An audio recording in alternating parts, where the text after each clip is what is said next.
అవినీతి అధికారుల గురించి తరచుగా వింటూ ఉంటాం, చూస్తూ ఉంటాం. మన రాష్ట్రంలో గడిచిన 5 నెలల కాలంలో 70 మందికి పైగా లంచాలు తీసుకుంటూ పట్టుబడ్డారు.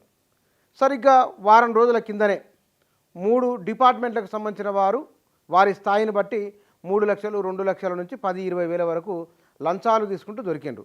రోజు అడపాదడపా దొరుకుతూనే ఉన్నారు. అయితే వీరంతా ఏక మొత్తంలో లంచం తీసుకుంటున్నారు. ఎంత డిమాండ్ చేస్తే అంత ఒకసారిగా. కానీ గుజరాత్ అధికారులు దీనికి భిన్నం. అక్కడ జరుగుతున్న వ్యవహారమే మొత్తం దేశవ్యాప్తంగా చర్చ జరిగేలా ఉన్నది. అంటే వారి అవినీతి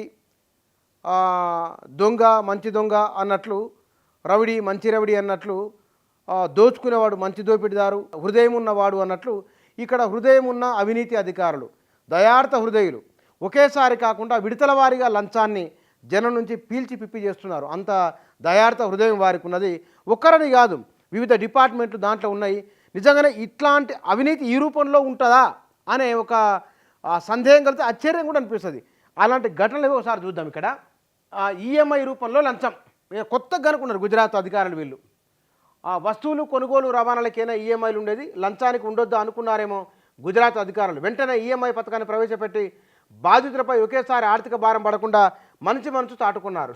ఎస్సీ ఎస్టీ బోగస్ అంటే ఇక్కడ చూడు, ఎస్సీ ఎస్టీ బోగస్ బిల్డింగ్ కుంభకోణంలో ఒక వ్యక్తి నుంచి, అంటే బిల్డింగ్ కుంభకోణమే బోగసు, ఆ బోగస్ కుంభకోణం నుంచి 21 లక్షలు డిమాండ్ చేసిన అధికారులు బాధితులపై కరుణా కటాక్షాలు ప్రదర్శించారు.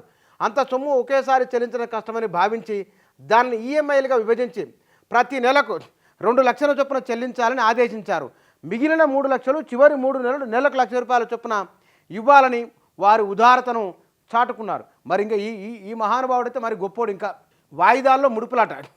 ఏప్రిల్ 4న సూరత్లోని ఓ గ్రామంలో భూ వివాదానికి సంబంధించి డిప్యూటీ సర్పంచ్, తాలూకా పంచాయతీ సభ్యుడు బాధితుడి నుంచి 85,000 లంచం డిమాండ్ చేశాడు.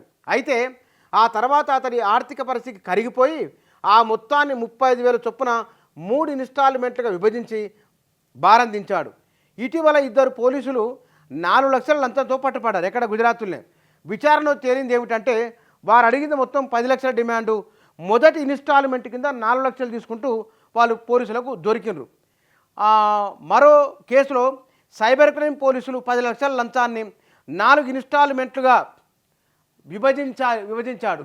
ఇలాంటి లంచం ఇన్స్టాల్మెంటు కేసులు ఈ ఏడాది విపరీతంగా పెరిగినట్టు ఏసీబీ అధికారులు పేర్కొన్నారు. ఇదే కేసులో మొత్తం 10 లక్షల లంచానికి సంబంధించి మొదటి ఇన్స్టాల్మెంట్ అని, మరో కేసులో సైబర్ క్రైమ్ పోలీసు ఇది వేరు కేసులు అన్నీ. ఈ కేసు విషయంలో పోలీసు మెట్లెక్కినా, ఏ ప్రభుత్వ పథకం కోసం వెళ్ళినా, ఏ సమస్య కోసం వెళ్ళినా అధికారులు ముక్కు పిండి మరీ లంచాన్ని వసూలు చేస్తున్నారని, చెల్లించుకోలేని పరిస్థితుల్లో ఉన్న వారికి ఇలాంటి స్కీములు ఆఫర్ చేస్తున్నారని గుజరాత్ ఏసీబీ డైరెక్టర్ షంషేర్ సింగ్ తెలిపారు. అది దేశవ్యాప్తంగా చర్చ. దీనిపైన గుజరాత్ వాటర్ సప్లై సివరేజ్ బోర్డులోని క్లాస్ 2 అధికారి ఒకరు ఓ కాంట్రాక్టర్కు ఇన్వాయిస్ క్లియర్ చేసేందుకు 1.2 లక్షలు డిమాండ్ చేసి దానిని నెలకు 30,000 చొప్పున 4 ఇన్స్టాల్మెంట్గా విభజించాడు.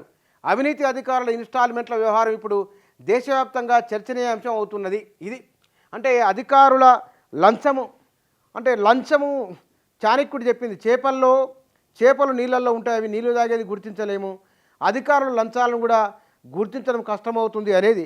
కానీ ఇవాళ అధికారులు వివిధ రూపాల్లో, అంటే దోచుకోవడానికి, జనాన్ని పీల్చి పిప్పి చేయడానికి ఎన్ని మార్గాలు ఉన్నాయో అన్ని మార్గాలను వీరు వెతుక్కుంటున్నారు. అందరూ కాదు, కొందరు. అంటే అందరు అట్లా చేయరు, అందరు చేసే అవకాశం ఉండదు. అంత కాదు, ప్రజల కోసం సేవ చేసే వాళ్ళు పై స్థాయి నుంచి కింది స్థాయి వరకు ఉంటారు. వచ్చిన జీతం మహద్భాగ్యం, అదే చాలని పద్ధతిగా బతికే వాళ్ళు ఉంటారు. అడ్డదారులు దొక్కేవారు అదనంగా సంపాదించుకోవాలని, ప్రభుత్వ జీతం వస్తుంది కదా నెలకు 1వ తారీఖు నాడు, మిగతా వారికంటే కూడా అద్భుతమైన జీవితమే ఉంటుంది, మిగతా వారికంటే భిన్నంగా బతికే అవకాశము ఉంటుంది. కాబట్టి అయినా సరే అదనపు సంపాదన కావాలనుకున్న వారి ఆలోచనలు ఈ విధంగా ఉన్నట్లు ఇది గుజరాత్లో ఈఎంఐల రూపంలో జరుగుతున్న అధికారుల అవినీతికి సంబంధించిన వ్యవహారం ఇది.